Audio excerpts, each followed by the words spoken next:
마태복음서에 보면 예수님께서 제자들을 세상에 내보내시면서 이렇게 말씀하신 적이 있습니다. 보아라, 내가 너희를 내보내는 것이 마치 양을 이리떼 가운데 보내는 것 같다. 그러므로 너희는 뱀과 같이 슬기롭고 비둘기처럼 순진해져라. 뱀은 성서 전통에서 사탄과 악의 상징으로 사용되는데 예수님이 오늘 제자들을 내보내시면서 뱀을 언급하시고 제자들에게 뱀처럼 처신하라 그렇게 말하는 것입니다. 특별히 마태교회가 이 말씀을 기억하고 기록하는 것은 바리새파나 율법학자들보다 훨씬 더 의로운 삶을 살고자 했던 교인들이 저 세상에 나가서 그 세상 사람들의 교활함 앞에서 속절없이 무너지는 경험을 많이 했기 때문입니다. 놀랍게도 악을 행하는 사람들은 성실하고 또 열정이 넘치고 우리가 가진 상식을 뛰어넘습니다. 때로 그들의 상상력과 노력이 정말 사랑과 정의, 평화를 이루려는 우리보다 훨씬 더 강해 보입니다. 그래서 우리 또한 교활한 뱀 이상의 슬기를 지녀야 한다고 말씀하는 것입니다. 그리고 사랑과 정의를 담보한 그러한 강력한 힘 또한 우리도 가져야 합니다. 물론 예수님은 혹시 그 과정에서 우리가 뱀처럼 될까봐 비둘기처럼 순진하라 하는 말씀도 잊지 않으십니다. 올해는 뱀의 해입니다. 그리고 을사년이죠. 더욱더 조심해야 한다고 생각합니다. 120년 전 을사년인 1905년은 일본 제국의 조선 침략을 위한 강제협약, 그래서 늑약이라고 불리는 그 조약이 있었고, 그에 따라 조선은 주권의 상징인 외교권을 박탈당하고 이 땅에 통감부가 설치됩니다. 1965년도 을사년인데 그때는 박정희 정권에 의해서 아주 굴욕적인 한일 협정이 체결됩니다. 일본의 침략과 식민 지배에 대한 청구권 문제를 두고 1961년부터인가 계속 의논을 해왔는데 결국은 8억 달러의 돈으로 매듭 짓습니다. 이 과정에서 일본인의 사죄는 없었고 일본군 위안부나 강제징용자나 독도 문제 등도 다 빠지게 됩니다. 게다가 미국의 용병으로 대한민국이 베트남의 군인을 본격적으로 파병하던 해도 1965년입니다. 미국의 전쟁 범죄에 우리가 가담하게 된 것이고 우리 또한 씻을 수 없는 학살의 죄를 저지르게 된 것입니다. 이러한 을사년을 보냈기 때문에 우리말에 을씨년스럽다 하는 말이 나온 것이죠. 원래는 을사년스럽다라는 말에서 온 것입니다. 그래서 올 한 해 우리가 더욱더 조심하면서 2025년 을사년은 좀 새로운 을사년이 되어야겠다 하는 것입니다. 갑진년에서 을사년으로 넘어가는 과정에서 우리 한국 그리스도인들은 대체로 한 3번 정도의 새해를 맞이합니다. 첫 번째 새해는 대림절입니다. 그리스도인들에게는 대림절이라고 하는 교회력이 있고 그때가 새해이기 때문이죠. 대림절을 맞아서 우리 교역자들과 직원들이 2박 3일로 모처럼 제주도에 가서 수련회를 하고 2025년 목회를 세웠습니다. 두 번째 새해는 양력 1월 1일입니다. 그때가 대다수의 사람들이 새해로 느끼는 때인데 아주 기분이 좋아야 되는데 여러분 알다시피 뜬금없는 계엄 선포 그리고 내란 과정은 계속되고 또 작년 연말에 비행기 여객기 사고로 많은 사람들이 목숨을 잃어서 정말 온 국민이 어수선한 마음으로 또 불안한 마음으로 정말 을씨년스럽게 새해를 맞이하게 되었습니다.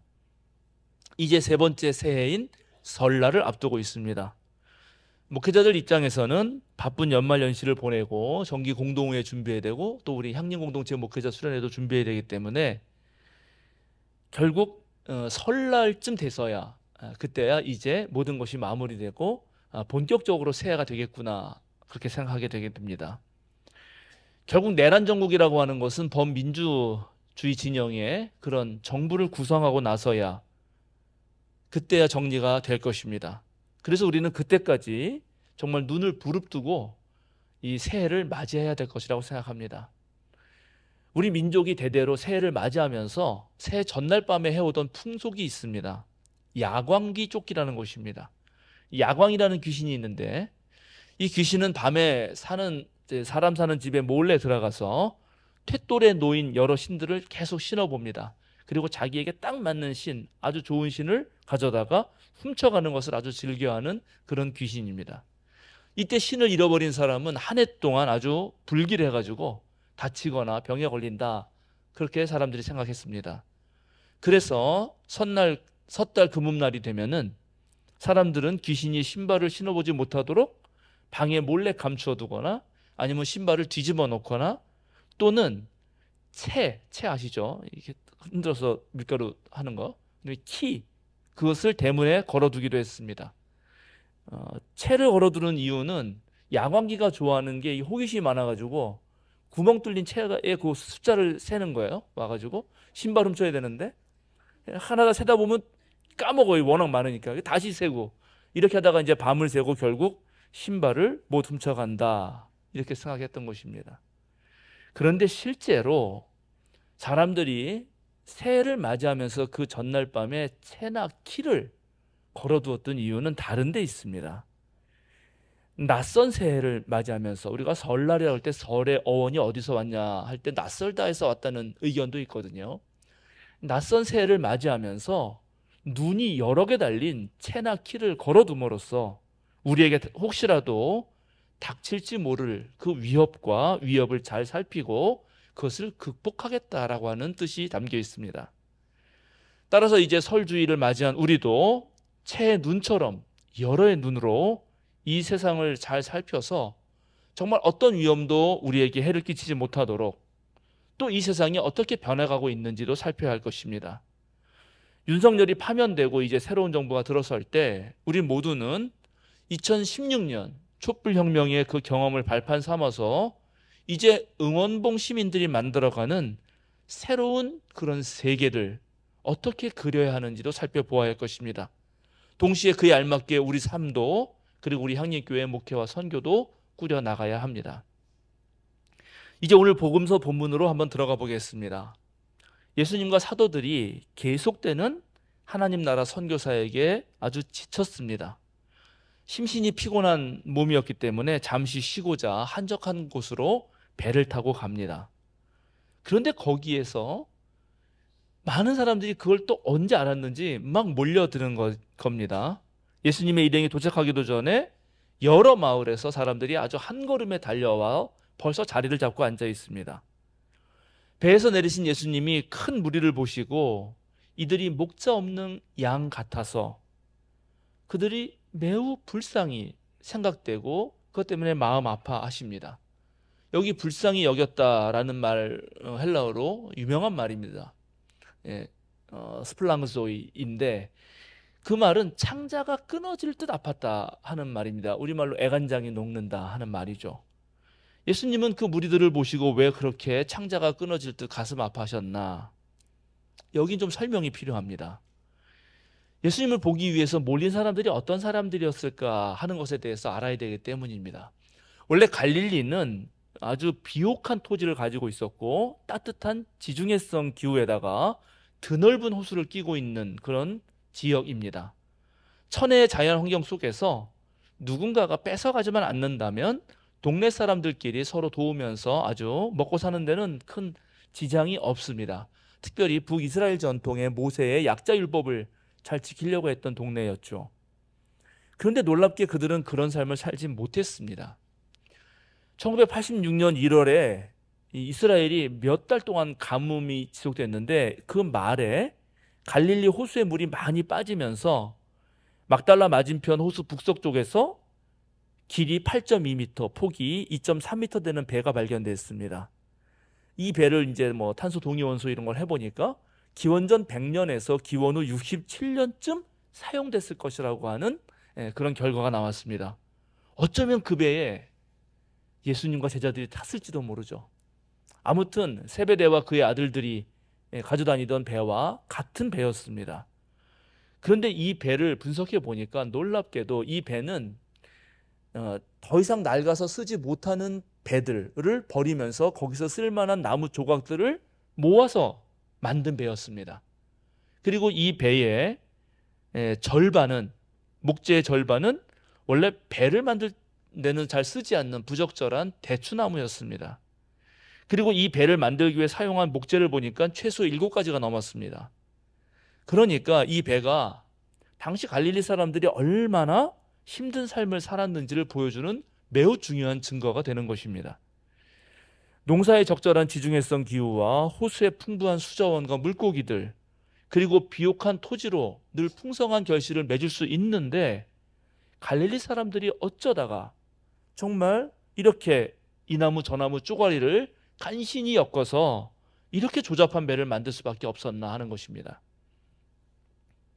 다들 아시듯이 당시 유대는 로마 제국의 식민지였고 로마가 세운 괴뢰 정부였던 헤롯 정권은 로마 제국의 주구가 되어서 이스라엘의 로마화에 앞장섭니다. 아기 예수를 죽이려고 했던 헤롯 대왕은 가이사라 황제를 되게 높여 세우면서 항구를 만들고 도로와 교량을 세우면서 전방위 그런 사회 기반 시설을 세우는데 또 예루살렘 성전도 확장하면서 예루살렘 도시를 아주 로마식으로 바꿔버립니다. 헤롯 대왕이 죽고 그의 아들 헤롯 안티파스가 이제 갈릴리와 베레아를 맡게 되면서 갈릴리에도 로마화의 바람이 세차게 밀어닥칩니다. 헤롯 대왕의 후계자로서 유대 전체를 물려받고 싶다고 하는 그 야욕을 가진 헤롯 안티파스가 4분의 1밖에 안 되는 땅을 차지하는 그런 정복자가 되니까 이제 유대 전체의 왕이 되기 위해서 로마에 훨씬 더 심하게 아부하기 시작합니다. 첫 사업으로 세포리스라고 하는 도시를 갈릴리의 수도로 정하고 그 도시를 이제 로마 도시로 만듭니다. 근데 바로 이 세포리스가 예수님의 고향인 나사렛으로부터 한 6.5km 정도 떨어진 곳입니다. 1시간 30분 정도면 걸어갈 수 있죠. 많은 역사적 예수 연구가들은 아마 어릴 때 예수님이 아버지와 함께 이곳에서 일용직 노동자로 노동했을 거라고 그렇게 말들 하곤 합니다. 그런데 헤롯 안티파스는 이 세포리스를 뭐라고 불렀냐 하면 아우구스투스 황제를 존경한다는 표시로 아우토크라토리스라고 불렀습니다. 그 말은 세계 정복자라는 뜻입니다. 세포리스를 로마 도시로 만들고 세계 정복자를 위한 도시입니다 이렇게 한 거죠. 그런데 기원 후 14년에 아우구스투스가 죽고 티베리우스 황제가 되자 이번에는 새로운 황제 티베리우스를 위해서 갈릴리 호숫가에 티베리아스라는 도시를 또 만듭니다.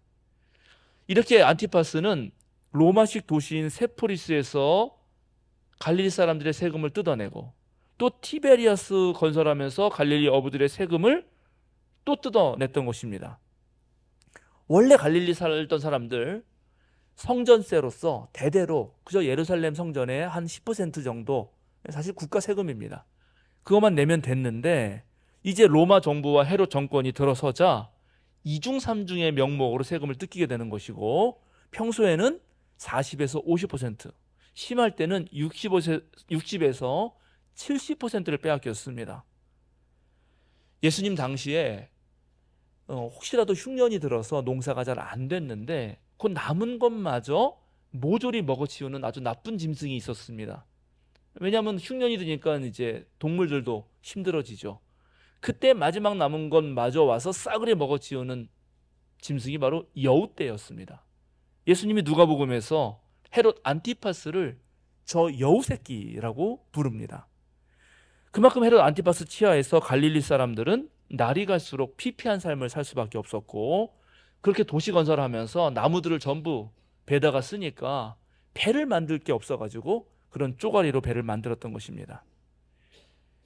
자신의 야욕을 위해서 자기 아내를 버리고 사촌의 형제의 형수를 뺏은 그런 헤롯에게 직격탄을 날리는 제야 지도자가 있었는데 그게 세례 요한이었죠.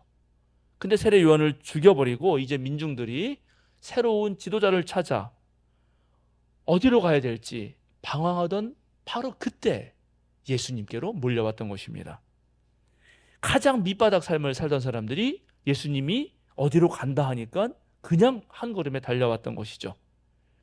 사실 예수님도 세례 요한의 제자였기 때문에 늘 도망자로 살 수밖에 없었는데 그렇게 피해간 곳에서 이제 예수 일행을 쫓아올 수밖에 없었던 그런 민중들을 보시고 정말 무한한 연민을 느끼셨던 것입니다. 이제 예수님이 그들에게 여러 가지로 가르쳐 주십니다. 마가복음서에는 내용이 나와 있지 않아서 무슨 말씀을 하셨을까 궁금하긴 한데 아마 하나님 믿고 견디면서 절대 희망을 놓치지 말라 이런 말씀을 하셨을 거라고 저는 생각합니다. 꽤 시간이 흘렀습니다. 저녁이 됩니다. 모여든 무리는 많은데 먹을 것이 없습니다.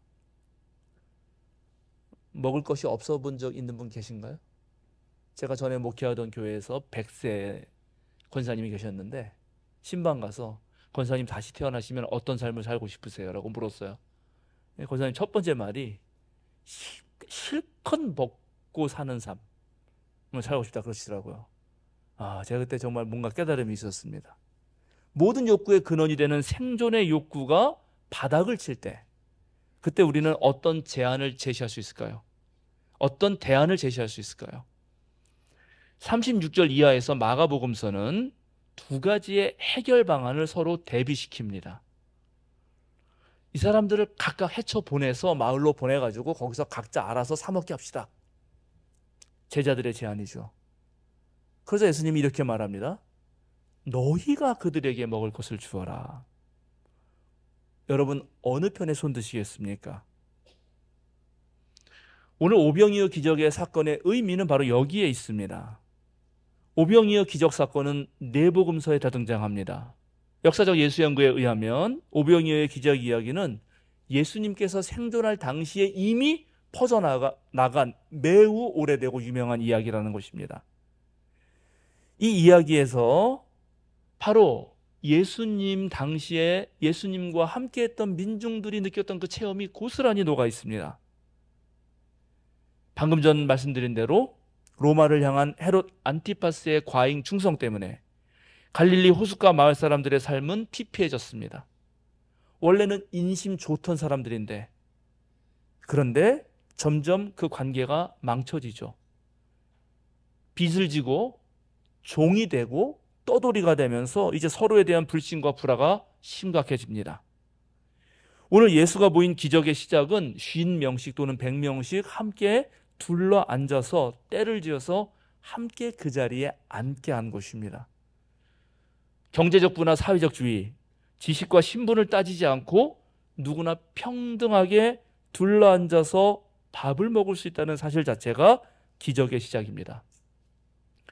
로마 사회는 철저하게 주종 관계로 연결된 사회였습니다.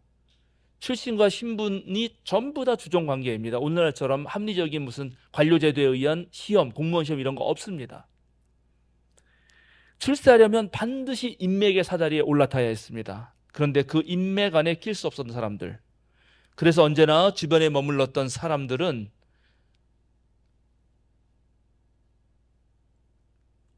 어디에도 갈 수 없는데 예수님한테 가면 거기에 놀랍게 그런 모든 사회적 신분 질서를 철폐하고 사람들과 함께 밥을 먹는 거죠.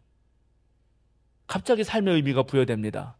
모두가 배려받고 존중받는 사회를 만들고 구성원들이 가진 것을 서로 나누려고 한다면 아마 우리나라의 거의 많은 문제가 풀릴 거라고 생각합니다. 불의한 사회가 저지른 이 구조적 죄악으로 해를 입은 이들에게 너희들 스스로 해결해라. 니네들이 능력이 없어서 그렇다라고, 그리고 그것도 돈으로 해결하라고 하는 이 제자들의 대안 있죠. 실제로 오늘날 많은 한국 사람들이 그런 식으로 문제를 해결하려고 하고 매우 그럴듯합니다. 합리적인 것 같아요. 너 능력 부족 탓이야. 그러나 그것은 진정한 해결책이 아닙니다. 혼자 할 수 없는 것들이 많기 때문에 한마음이 되어서 모여야 하고, 그리고 자신이 가진 것을 나누고 자신이 할 수 있는 것으로 힘을 합칠 때만 해결되는 문제들이 있기 때문입니다. 너희가 그들에게 먹을 것을 주어라. 너희가 그들에게 먹을 것을 주어라. 이것은 해결하려면 돈이 필요하다라고 하는 그런 제자들의 생각을 바꿉니다. 내가 무엇을 해줄 수 있는가 하는 것이죠. 사실 당시 예수 제자들은 이미 스승이신 예수께로부터 많은 재능을 물려받았습니다. 그 권능을 가지고 방금 전까지도 세상에 나가서 병자를 고쳐주고 하나님 나라를 선포했던 제자들이었습니다. 문명의 흔적이 적은 오지의 원주민 마을에 선교사가 들어갔어요. 우물도 파고 병원도 세우고 학교도 세웠습니다. 그리고 열심히 그 원주민 아이들을 가르쳤습니다. 몇 년이 지나서 이 아들이 제대로 배웠나 생각해가지고 시험을 치르기로 했습니다. 시험 문제지도 안 나눠줬죠? 아이들이 초롱초롱한 눈으로 시험 문제를 풀기 시작합니다. 근데 조금 시간이 지나니까 몇몇 학생들이 일어납니다. 시험지를 들고 거기에 가장 나이가 많아 보이는 학생 곁으로 갔습니다. 그렇게 그 학생 주변으로 몰려들더니 서로 소곤소곤 이야기를 하고 그 나이 많은 학생의 답안지를 베껴 쓰는 것이었습니다. 당황한 선교사가 야, 안 돼, 안 돼. 그건 안 되는 거야. 그건 나쁜 짓이야. 에? 그건 잘못된 거라고. 아니, 안 돼. 이번 시험 무효.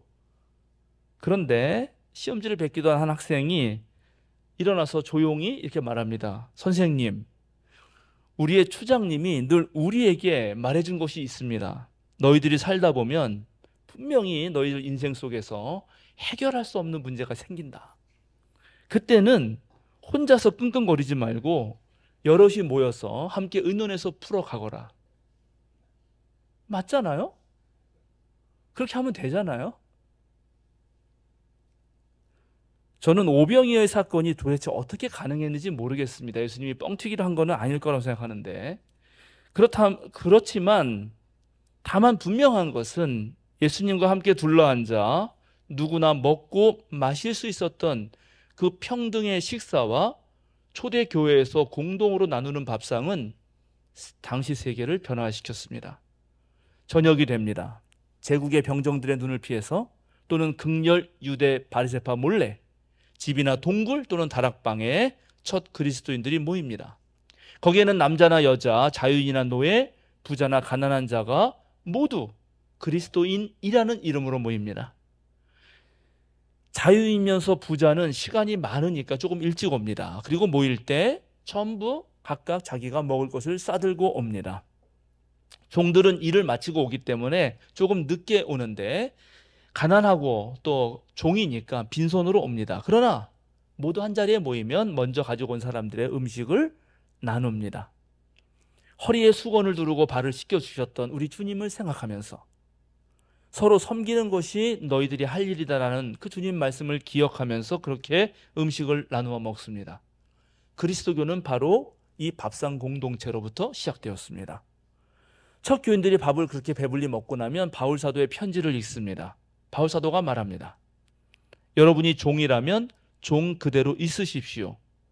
그러나 여러분은 그리스도 예수 안에서는 언제나 자유인입니다.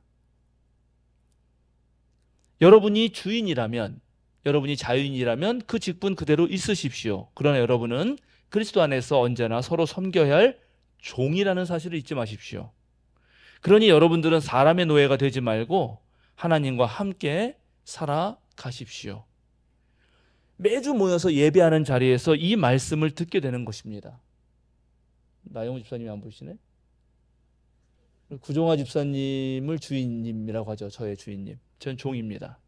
평소 일상에서는 주인과 종대로 살아가죠. 근데 같은 그리스도인이 되어가지고 매주 예배 드리게 됩니다. 예배 시간마다 이 바울 말씀을 듣고 나는 순간 구종화 집사님과 저의 머릿속에서 인지부조화가 생깁니다. 왜냐하면 나는 종인데 그리스도 안에서 자유인이라고 하지 않습니까? 그리고 함께 예배 드리잖아요. 옛날에는 구종화 주인님이 말씀하시면 다 따랐는데 이제 부당한 거 하면 이건 좀 아니지 않아요? 이렇게 말하게 되는 거죠. 구종화 집사님 마찬가지입니다. 주인이었지만 옛날처럼 함부로 시키기가 어려운 겁니다. 하나님 안에서 서로 섬기라고 했지 않습니까? 사람의 노예가 되지 말고 하나님과 함께 살라고 그렇게 말 들었지 않습니까?